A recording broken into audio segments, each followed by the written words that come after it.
Bismillahirrahmanirrahim. Assalamualaikum warahmatullahi wabarakatuh. Bapak-bapak, ibu-ibu, mas-mas, mbak-mbak, khususnya adik-adikku sekalian yang dirahmati Allah dimanapun Anda berada. Kembali di IIP Channel bersama saya, IIP Wijayanto. Kali ini kita akan membahas tema 3 tanda mantan gagal move on abadi kepadamu. Kalau orang bisa move on ya, belum tentu dia betul-betul sudah melupakan seseorang yang pernah dia cintai. Meskipun kalau dilihat segala sesuatunya sudah normal kembali. Dia sudah bekerja, dia sudah berinteraksi dengan teman-teman dan sahabat-sahabatnya.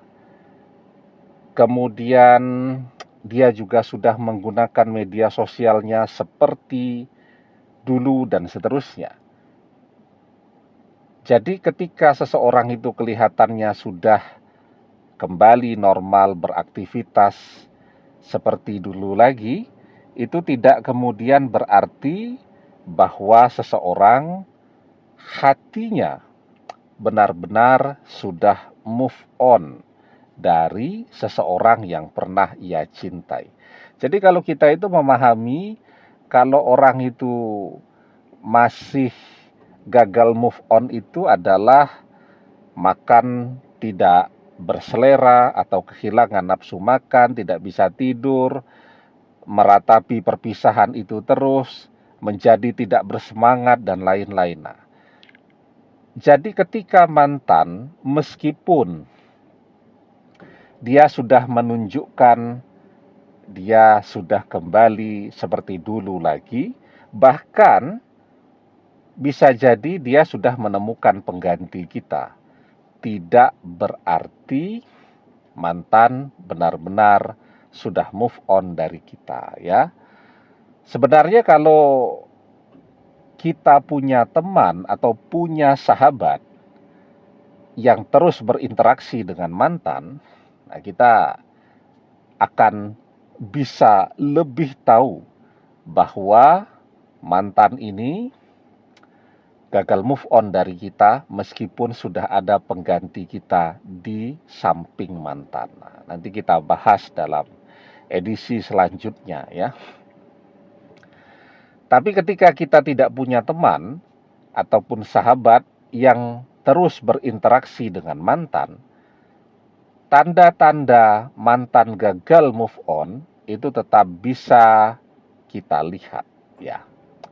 Nah, tandanya apa? Yang pertama, bahwa ketika kita bersama mantan, kita adalah cinta terbaik yang pernah mantan miliki. Artinya cinta terbaik itu adalah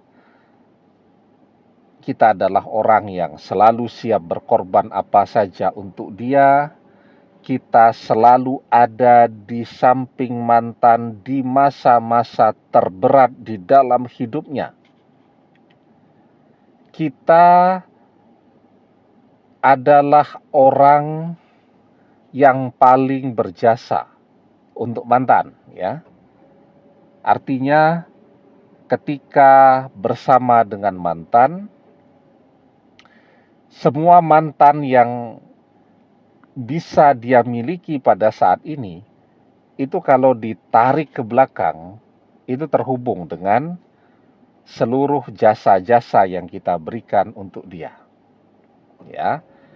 Apakah ketika kita ketemu dengan mantan itu mantan bisnisnya sedang bangkrut, tidak punya apa-apa, modal awal bisnisnya kita yang bantu atau kita yang berikan, tidak kita pinjami tapi kita berikan. Nah, itu akan membuat mantan gagal move on abadi dari kita. Karena apa? Ketika setiap dia menekuni pekerjaannya pada saat ini, dia akan selalu teringat siapa yang paling berjasa bagi dia sehingga dia sampai pada pencapaiannya saat ini.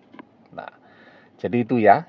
Yang pertama, kita adalah cinta terbaik yang pernah mantan miliki. Kita amat sangat mencintainya dan kita selalu setia kepada dia. Sesuatu yang amat sangat sulit untuk bisa mantan dapatkan kembali. Kemudian tandanya yang kedua, karena kita cinta yang terbaik yang pernah dia dapatkan, dia miliki, dia tidak bisa menemukan cinta sehebat dan sebaik apa yang pernah kita berikan kepada dia. Artinya pasangan-pasangan baru mantan. Ya, kenapa pasangan-pasangan baru? Kan bisa jadi 3 bulan dia gagal, dia cari lagi, 6 bulan dia gagal, dia cari lagi, dan seterusnya. Semua pasangan barunya levelnya jauh di bawah kita. Dan karena itulah dia akan selalu teringat kepada kita. Setiap pasangan barunya itu mengecewakan, dia akan selalu teringat kepada kita bahwa bersama kita dia tidak pernah kecewa, ya. Nah, kemudian yang ketiga, ya, bahwa ketika kita dan mantan ketemu, mantan itu belum jadi siapa-siapa, bahkan tidak punya apa-apa.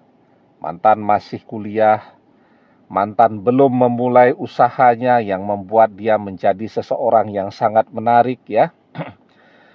Belum ada yang mengenali mantan, mungkin kalau menggunakan media sosial, followernya pun belum sampai 100 orang, itu pun dia sudah memfollow lebih dari 200 orang dan seterusnya. Jadi ketika kita ketemu dengan mantan, mantan belum jadi siapa-siapa dan mantan berada pada fase terberat di dalam hidupnya.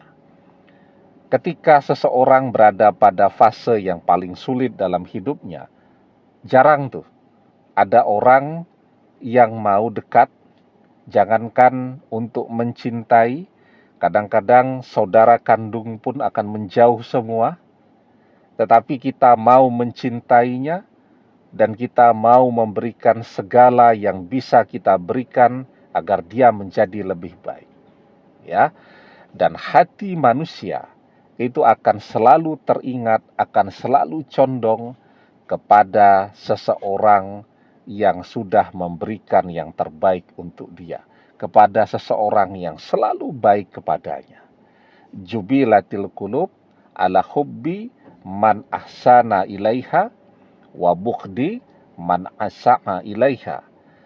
Tabiat hati itu akan selalu mencintai orang-orang yang baik kepadanya atau seseorang yang baik kepadanya, dan membenci seseorang yang tidak baik kepadanya. Demikian, semoga bermanfaat. Wallahu a'lam bissawab. Billahi taufik wal hidayah.